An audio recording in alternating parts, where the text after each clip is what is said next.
Thanks to Lexar for sponsoring this video, which has the added bonus of allowing me to turn off YouTube's annoying mid-roll ads. So let's get on with it.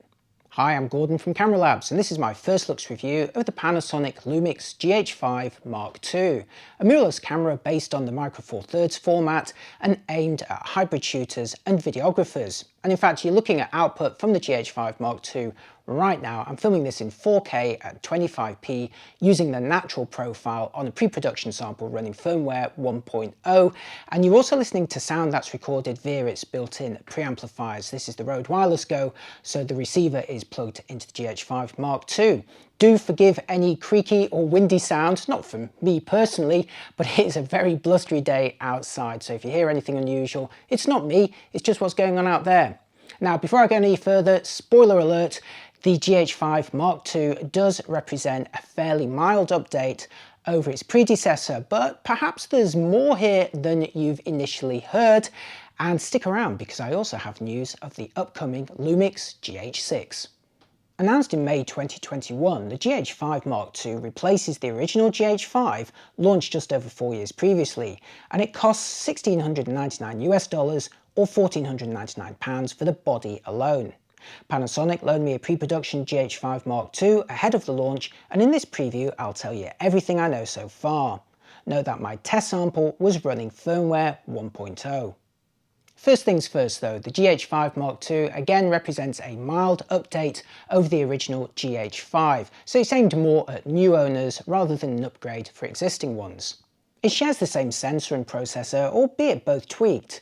The sensor has a new coating which Panasonic claims provides 1/3 of an EV better light transmission. We'll see how that works out in a moment. While the processor now supports the more sophisticated autofocus system from the Lumix S5, which features object recognition and tracking including people and animals. With the Mark II on the left and the original Mark I on the right, you'll see they share essentially the same body and control layout. From the top, the only difference is a solid red record button and different labelling on a function button to its left. But two parts from the Lumix S5 have been drafted here, billed as upgrades, but perhaps as much about component availability. So the screen panel is now slightly smaller at 3-inch, but with 1840K dots, it's more detailed. And the body is now powered by a slightly bigger 2200 mAh battery, both parts again inherited from the Lumix S5. Meanwhile, both card slots on the GH5 Mark II now exploit V90 speeds, and the USB port allows charging and power, a feature that was actually absent from the original GH5. Delving into the wealth of movie modes, you'll find a handful of subtle improvements. 4K 60p is now available for internal recording in 10-bit 420 versus 8-bit on the GH5, although remember both models can still output 4K 60 10-bit 422 to an external recorder. Anamorphic is now available up to 60p and with the option of image stabilization. Simultaneous internal and external recording is now supported in 10-bit. Cinema 4K is also available in 10-bit 422 at 24 to 30p, while the flat V-Log-L profile is now pre-installed rather than costing you extra, and I'll be showing you some examples of that in action in just a moment. Arguably the biggest new feature is the ability to wirelessly stream direct from the GH5 Mark II to live services including YouTube and RTMP compatible platforms, either via a mobile or a Wi-Fi hotspot without a computer inside. Certainly useful, but if you were hoping for 4K 120 or 8K, a high resolution EVF, phase detect autofocus, or even raw output over HDMI, you won't be getting any of them here. Perhaps to address any disappointment or further speculation, Panasonic has made the slightly unusual move of simultaneously teasing details of an upcoming higher-end model due by the end of 2021. Yes, it's the Lumix GH6. It'll have a new sensor and image processor capable of 4K 120p and 10-bit 5.7K up to 60p, and a price tag of around $2,500. Now, no other specs have been confirmed yet, but if they're talking about 5.7K, then I'm guessing it will share a similar video resolution to the EVA1, probably ruling out 8K, although that's not necessarily a bad thing. Panasonic also announced a new Leica DG25-50 1.7 zoom to arrive at the same time as the GH6, neatly continuing where the earlier 10-25 1.7 left off. Now, knowledge of a better model expected within half a year is problematic for the GH5 Mark II, but each model is aimed at different people and budgets, and both will coexist in the Lumix range going forward. That said, anyone looking for a new Micro Four Thirds camera for high-end videography will find it hard not to wait and see what the GH6 offers, and how it compares to dedicated cinema cameras like the Z-Cam E2 M4. Sony's long-awaited successor to the A7 Mark III is also likely to be pitched at a similar price point. Within Panasonic's own range, the Lumix S5, seen here on the right with its larger full-frame sensor, and the chance to output raw video over HDMI, is also a tempting alternative for any prospective GH5 Mark II buyer, especially as they cost much the same. It's also worth keeping an eye on the original GH5 here on the right, which can be picked up for around $1,300 these days, and it can still output 10-bit 4K 60p to external recorders. Since the GH5 Mark II shares so much with its predecessor, I'm going to concentrate on what's new here, in particular how the photo and video quality compares to the full-frame Lumix S5, because I reckon that is a really interesting comparison to make, especially since both bodies cost roughly the same. I'll also be demonstrating the autofocus system and how that live streaming works in practice, not just indoors, but also out in the field. So there's lots of cool stuff coming up, stick around, but first, a word from our sponsor.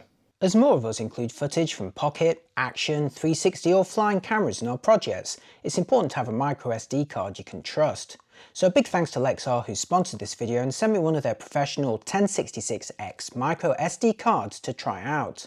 I tested the 64GB version in a GoPro Hero 9, DJI Pocket 2, DJI Mavic Pro 2 and my own Samsung Galaxy S20 phone. Lexar supplies the card with an SD adapter, and the V30 rating was fast enough to handle 4K video at 100 megabits per second and even 8K video at 200 megabits per second on the Sony Alpha 1.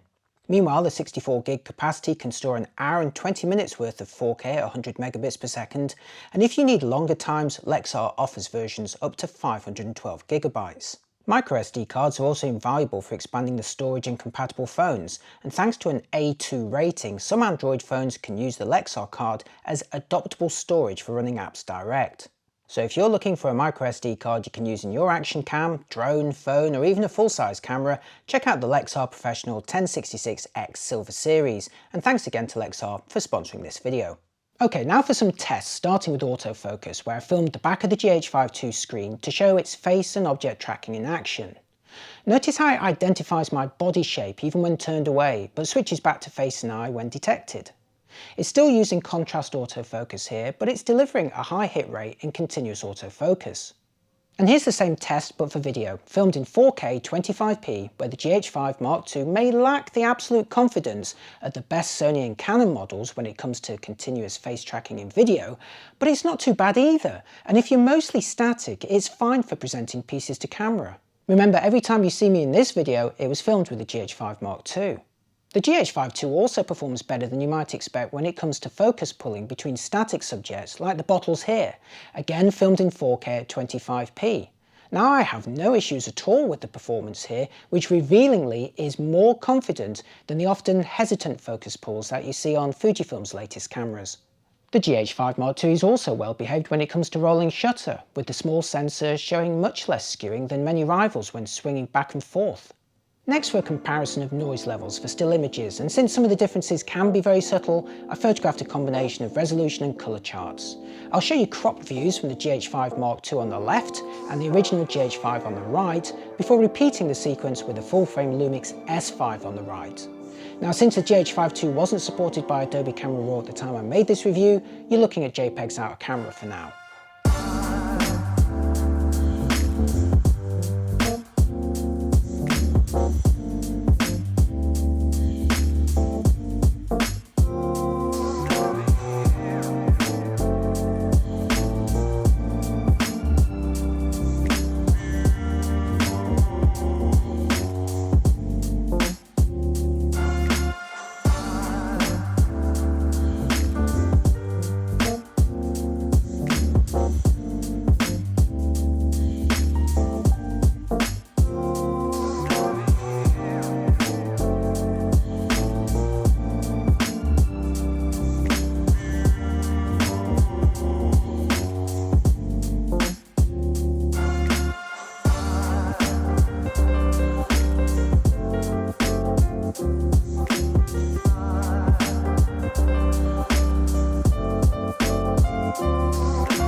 Next for video, where I filmed the charts in 4K 25p, 10-bit, 422 internal using Vlog-L on the GH5 Mark II and Vlog on the full-frame S5. You'll be looking at them presented at normal size with the GH5 Mark II on the left and the S5 on the right.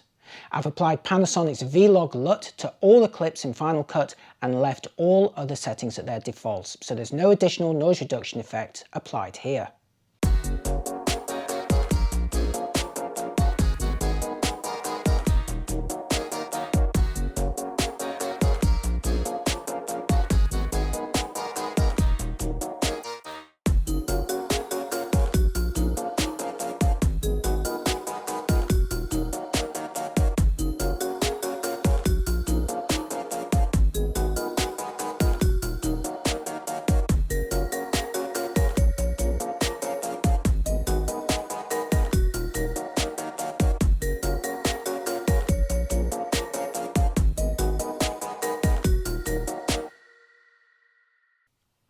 Okay, so let's now try out what's arguably the most exciting new feature on the Lumix GH5 Mark II, and that is live streaming direct from the camera.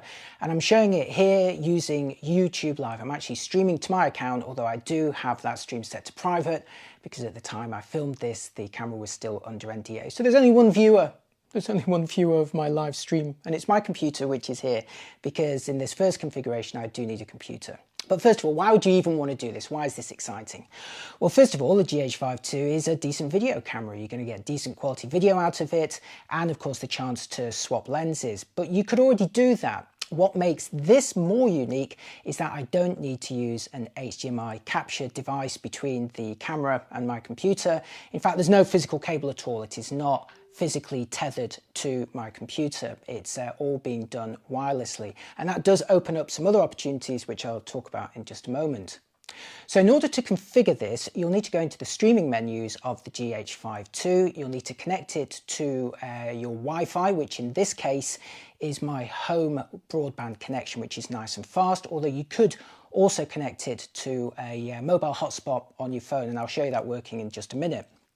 Then what you need to do is enter into the camera your actual live stream address, and this is quite a mouthful, and it is going to be provided by your streaming service, whichever that is that you're using, whether it's Facebook, YouTube, as I'm doing here, or some other system that uses a standard RTMP address. And you have to type that in using the touch screen on the GH5 II. It does take a while, but you can save that, so it's quite easy to fire it up and load those settings again in one go if you're going to be streaming to the same service and the same account in exactly the same way. Then what you do is you set the quality that you want to stream out within the camera. It won't stream at 4K, it's only 1080. It will go up to 50p, although I'm streaming here at 1080 25p at 6 megabits per second. In terms of where that stream is going to end up, well, that's configured on your computer, which I've got here. I have the privacy set to private because I'm not allowed to show it live at the time I filmed this, and I can set the category and check out all of the other things going on, but the camera is not physically connected to the computer, and there's only two things that I'm using here. However, apart from the convenience of not needing to capture the signal over HDMI, this particular configuration isn't really offering me anything too unique or compelling. But what does begin to be a lot more exciting is when you connect it to your phone and you use the Lumix Sync app to actually broadcast directly from anywhere you want. So let's give it a go. Okay, now I'm somewhere a lot more interesting. Anybody can stream from a fixed location, but what makes this facility more useful is obviously when you're out and about in a more mobile environment. So here I am on the end of one of Brighton's many piers, and I have the camera connected to my Wi-Fi hotspot provided by my Samsung Galaxy S20 phone, and my phone is telling me that I've got 5G coverage, but it's sort of switching between 4G and 5G, but it's fairly strong. I think I can even see a mast just over there, and just instantly I'm using the Rode Wireless Go 2 to record the audio here because it is very, very blustery. Now, it's a lot easier to set this up using the Lumix Sync app, because you enter in all of your details for YouTube Live, which is what I'm using here, and that includes privacy settings, quality settings. I have this set to 1080 at 25p at 6 megabits per second, which hopefully should be well within the capabilities of my cellular connection here. and then you just literally send the settings to the camera using the app, and then you press a big record button on the app screen and you start streaming live. Now I know that I'm streaming live because I also have the camera set up to surround the frame with a blue indicator. So I've got a blue rectangle around the frame which tells me that I am in fact live right now. So this is actually one of the easiest and best quality ways that you can do live streaming without the need for a computer. So remember, the only two things that I'm using here are the camera, which is capturing the picture that you see before you, and my phone, which is actually providing the connection to the internet and doing the complicated negotiation of setting up that live stream in the first place. So there was no need to go through a computer at all to set this up. Now, of course, this can vary depending on the streaming service that you're using and also the rights that you have depending on how many subscribers you've got, but this is how it works for me using YouTube Live. And as a pre-production sample, that's all I can show you for now. While it's easy to initially feel disappointed by mild updates, the GH5 Mark II still builds upon what was already a very capable camera for videographers. Sure, the same money could buy you a camera with an APS-C sensor and on some models, more confident continuous autofocus for video, but how many of those also sport anamorphic video, waveform and vector displays, simultaneous internal and external 10-bit, unlimited 10-bit recording times, very capable sensor stabilization, and live streaming direct from the camera? In pro video terms, the GH5 Mark II certainly holds its own for the money, but tough competition comes from within Panasonic's own range. If you don't already have an investment in Micro Four Thirds, the full-frame S5 at a similar price, or even sometimes a bit less with deals, just makes more sense to me personally. And while it lacks some of the features from the GH5 Mark II, that bigger sensor and raw output will more than make up for it for most people. Sony's long-awaited successor to the A7 Mark III is also likely to be a tough rival, albeit almost certainly more expensive than the GH5 Mark II. Now, if you do have an investment in Micro Four Thirds and you're happy to stay with those lenses, the GH5 Mark II becomes one of the best options for high-end videography, although it does find itself sandwiched a little uncomfortably between the cheaper GH5 Mark I and the upcoming GH6. Now, I did enjoy the new features over the original GH5, in particular the chance to live stream without a computer or video capture device, but unless you need that capability right now, I'd be tempted to wait and see what the GH6 brings to the table. And by that time, we'll also have a better idea of what Sony's up to. Right, that's it for this first looks review. I hope you found it useful. A big thanks to Lexar once more for sponsoring this video, and a big thanks to you too for watching it all the way to the end. Bonus points for getting this far. Let me know what you think of the GH5 Mark II and Micro Four Thirds in general in the comments, and I'll see you next time. Bye bye.